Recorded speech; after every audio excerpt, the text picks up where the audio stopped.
సుమలత తిడుతూ ఉంటుంది పల్లవిని. అసలు నువ్వు రావడం వల్లే ఈ దరిద్రం పట్టింది మా ఇంటికి. ఎప్పుడు ఏదో ఒక ప్రాబ్లం వస్తూనే ఉంది.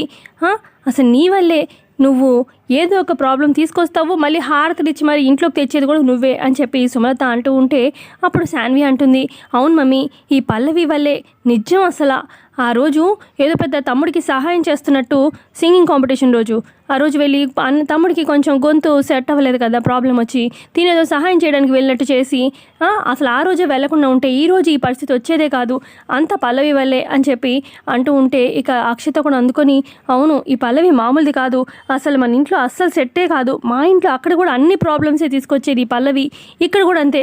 అసలు బావగారికి ఇప్పుడు చేతికి కాళ్ళకి దెబ్బలు తగిలి ఇలా నార్మల్ అయ్యారు కాబట్టి సరిపోయింది.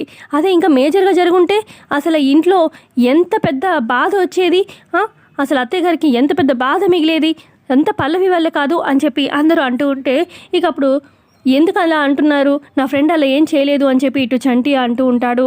ఇక అప్పుడు చరణ్ వాళ్ళ బామ్మ కూడా అంటుంది, ఎందుకు అందరూ పల్లవిని ఆడిపోసుకుంటున్నారు, తను ఏం చేసిందని, ఏదైనా యాక్సిడెంట్ కావాలని పల్లవి చేసిందా, తాను చేసినట్టుగా ఎందుకు ఇలా అంటున్నారు చెప్పండి. అసలు ఎన్నిసార్లు మన చరణ్కి సహాయం చేసింది పల్లవి, అదంతా మర్చిపోయారా, పల్లవి ఏం చేసిందని అంటున్నారు అని చెప్పి అనగానే ఇక అప్పుడు చరణ్ కూడా అందుకొని, అవును మమ్మీ, అసలు ఎవరు పల్లవిని ఒక్క మాట అనడానికి వీల్లేదు, పల్లవి అసలు ఏమీ చేయలేదు, నేనే కదా తన్ని సింగింగ్ కాంపిటీషన్కి తీసుకెళ్ళాను, అయినా నాకు హెల్ప్గా ఉంటుందని తీసుకెళ్ళాను, తన వల్ల నాకు హెల్ప్ జరిగిందే కానీ ఏమీ అవ్వలేదు, తన వల్ల అయితే యాక్సిడెంట్ అవ్వలేదు, అయినా తను ఐస్ క్రీమ్ తీసుకొస్తానని తనే అనింది, తనే కారు దిగిపోయింది, కానీ నేనే తన్ని కారులో కూర్చోపెట్టి నేను వెళ్ళాను, లేదంటే యాక్సిడెంట్ తనకయ్యేదేమో, కానీ అలాంటిది తను యాక్సిడెంట్ చేసిందంటే ఎవరు నమ్ముతారు, నేనైతే నమ్మను, పల్లవి చాలా మంచిది, తను ఇంకా నేను నా వరల్డ్లో నేను సింగింగ్ కాంపిటీషన్లో విన్ అవ్వాలి అని చెప్పి నేను తాపత్రయపడుతుంటే నాకు ఇంకా సహాయం చేయాలని తను కూడా తాపత్రయపడుతుంది, తనని ఎవరు ఏమనకండి అని చెప్పి పల్లవి గురించి చెప్తూ ఉంటాడు చరణ్.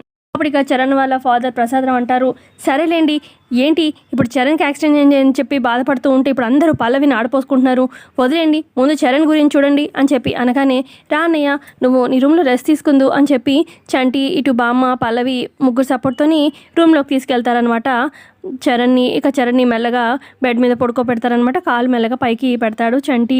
ఇక ఆ తర్వాత నేను ఇప్పుడే వెళ్ళి కిచెన్లో జ్యూస్ తీసుకొస్తాను చరణ్కి అని చెప్పి పల్లవి వెళ్తుంది. వెళ్ళమ్మ వెళ్ళు అని చెప్పి బామ్మ కూడా అంటుంది. ఇక చరణ్ వాళ్ళ బామ్మ, రే చంటి అవన్నీ ఏం మనసులో పెట్టుకోకరా, నువ్వు త్వరగా కోలుకుంటావురా అని చెప్పి చరణ్ వాళ్ళ బామ్మ చెప్తూ ఉంటే, ఏంటి బామ్మ నేను కోలుకోలేదు, నేను సింగింగ్ కాంపిటీషన్లో ఖచ్చితంగా గెలుస్తాను పార్టిసిపేట్ చేస్తే, కానీ ఇటు చూస్తేనేమో ఈ యాక్సిడెంట్ అయింది, ఇంకేముంది నా కళలన్నీ నాశనం అయిపోయినట్టే అని చెప్పి అంటూ ఉంటాడు. లోపల పల్లవి వస్తుందన్నమాట జ్యూస్ తీసుకొని, జ్యూస్ తాగు చరణ్ అని చెప్పి అనగానే, నాకేమీ వద్దు అని చెప్పి చరణ్ అంటాడు. అదేంట్రా జ్యూస్ తీసుకొచ్చింది, తాగు, నీరసపడిపోతావు, చూడంత నీరసంగా ఉన్నావు అని చెప్పి చరణ్ వాళ్ళ బామ్మ జ్యూస్ తాగిస్తుంది. చాలు బామ్మ, నాకేమీ వద్దు, ఏమి తినాలి తాగాలని ఏమి అనిపించట్లేదు, మనసు ఏమీ బాగలేదు, ఏంటో ఇలా అయిపోయింది నా జీవితం అని చెప్పి, అసలు యాక్సిడెంట్లో నేను ఈ కాళ్ళు చేతులు ఇలా విరిగి పడ్డాయి, కానీ ఇలా కన్నా నా ప్రాణమే పోయిండా బాగుండేది, ఇప్పుడు నేను కనుక ఓడిపోయానంటే ఇంకేముంది, మమ్మీ చెప్పినట్టు తను చెప్పినట్టు బిజినెస్ చూసుకోవాలి, అది నాకు ఇష్టం లేదు, నాకు ఇష్టం లేని లైఫ్ అది, చచ్చిపోయి బతికినట్టే, కానీ ఉపయోగం ఏముంది, దానికన్నా నేను చచ్చినా బాగుండేది చరణ్ అంటూ ఉంటే, రే ఏంట్రా ఆ మాటలు, నువ్వు రెస్ట్ తీసుకో కాసేపు అని చెప్పి అంటుంది బామ్మ. మరోపక్క ఇక పల్లవి ఒకతే ఆలోచిస్తూ ఉంటుంది, ఏం చేయాలి, రేపే కదా సింగింగ్ కాంపిటీషన్, అటు చూస్తేనేమో చరణ్ నడవలేని పరిస్థితిలో ఉన్నారు, డాక్టర్ కూడా ఒకవేళ నడిచే ప్రయత్నం చేసినా కూడా ఫ్యూచర్లో ఇంకా ప్రాబ్లమ్, సర్జరీ ఫెయిల్ అయ్యే ఛాన్స్ ఉందని చెప్పి అంటున్నారు, ఏం చేయాలి అని చెప్పి ఆలోచిస్తూ ఉంటే అప్పుడు అక్షత వస్తుంది. ఏంటమ్మా పల్లవి తెగ ఆలోచిస్తున్నట్టున్నావు, నువ్వు ఎంత ఆలోచించినా ఏం చేసినా రేపు సింగింగ్ కాంపిటీషన్లో చరణ్ పార్టిసిపేట్ అవ్వడు కాబట్టి నువ్వు ఇంట్లో నుంచి వెళ్ళిపోవడమే నాకు కావాలి అని చెప్పి అనగానే, ఎందుకంత కోపం నీకు నా మీద అని పల్లవి అడుగుతుంది అక్షితని. నాకు అసలు లెక్కలేని రీజన్స్ ఉన్నాయి నీ మీద ఎందుకు కోపం అంటే, నా జీవితం సర్వనాశనం అవ్వడానికి కారణం నువ్వే, అదేంటి అని అడిగితే ఏవేవో కారణాలు చెప్తావు, నేను నమ్మననుకో, నా జీవితం సర్వనాశనం అవ్వడానికి నువ్వే కారణం. అసలు ఒక మాట చెప్పనా, అసలు చరణ్ జీవితాంతం కాళ్ళు చేతులు పంచేక తను బెడ్ మీద అలా పడున్నా పర్వాలేదు, నేను బాధపడినేమో, కానీ నీ వల్ల చరణ్ బాగుపడి లేచి నడిచాడనుకో, నేను అస్సలు తట్టుకోలేను, నాకు నువ్వంటే అంత కోపం అని చెప్పి అక్షిత అలా అంటూ ఉంటే అప్పుడు పల్లవి అంటుంది, అసలు నువ్వు మనిషివేనా, అసలు చరణ్ గురించి ఇలా ఉండాలని నువ్వు ఎలా ఎలా కోరుకుంటున్నావు? మనిషివేనా నువ్వు అని చెప్పి, అంత కోపం ఏంటి నా మీద, నేనేం చేశానని అనగానే, మళ్ళీ నాతో చెప్పించుకోకు, నువ్వు ఇంట్లో నుంచి వెళ్ళిపోవాలి, వెళ్ళిపోతావు కూడా. చూడు, రేపు ఆంటీ అని ఇంట్లో నుంచి మెడబట్టి గెంటేస్తారు, అప్పుడు కానీ నేను మనశాంతిగా ఉండలేను, నువ్వు కనిపించకుండా పోవాలి, నువ్వంటే నాకు అసలు ఇష్టమే ఉండదు, అంత కోపం అని చెప్పి అంటూ ఉంటుంది అక్షిత. చూడు, రేపు చరణ్ని నేను సింగింగ్ కాంపిటీషన్కి తీసుకెళ్ళి వినేలా చేస్తాను అని చెప్పి పల్లవి అంటూ ఉంటే, ఏంటి కలలు కంటున్నావా అని చెప్పి అక్షిత అంటుంది.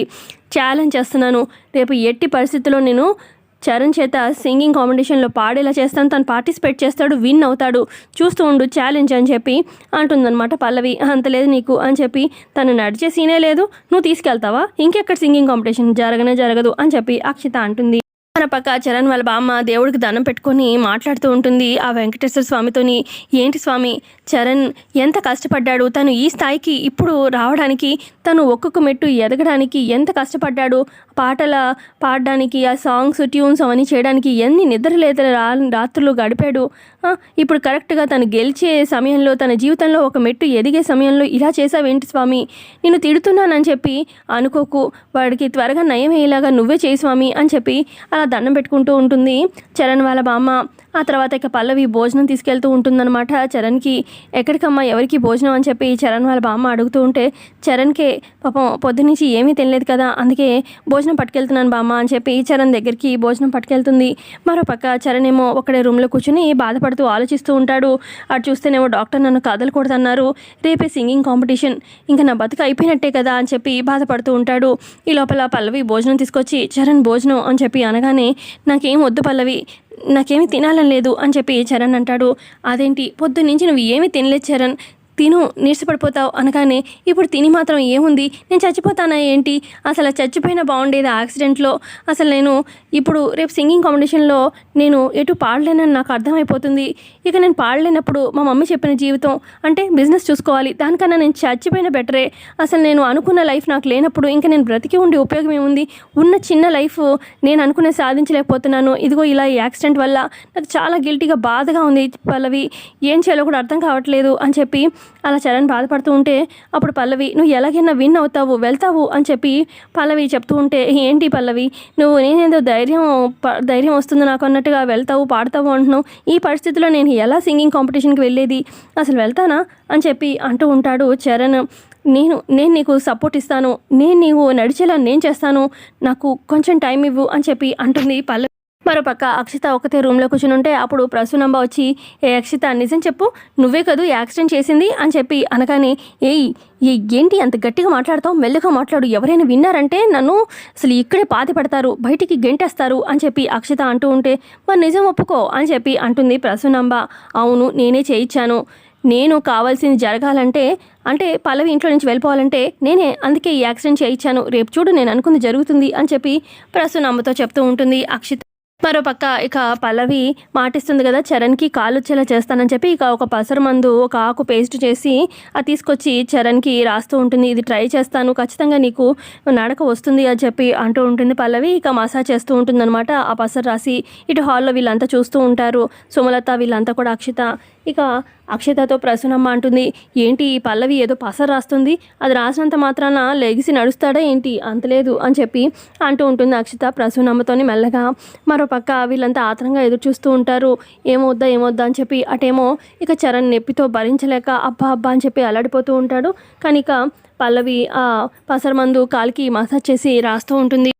ఉదయాన్నే ఇక సింగింగ్ కాంపిటీషన్ అనమాట. ఇక అందరూ వస్తూ ఉంటారు సింగింగ్ కాంపిటీషన్కి చూసే వాళ్ళు కొందరు. మరోపక్క ఈ విక్రమ్ బ్యాచ్ వాళ్ళు కూడా వస్తూ ఉంటారనమాట సింగింగ్ కాంపిటీషన్కి. అయితే సింగింగ్ కాంపిటీషన్కి ఇక మెయిన్ జడ్జిగా బిత్తిరి సత్యనే ఇన్వైట్ చేస్తారనమాట, ఆయన మెయిన్ జడ్జ్. ఇక ఇటు పక్క విక్రమ్ బ్యాచ్ వాళ్ళు నడుచుకుంటూ వస్తూ ఉంటే అక్కడ ఇక ఇద్దరు మాట్లాడుకుంటూ ఉంటారు ఫ్రెండ్స్.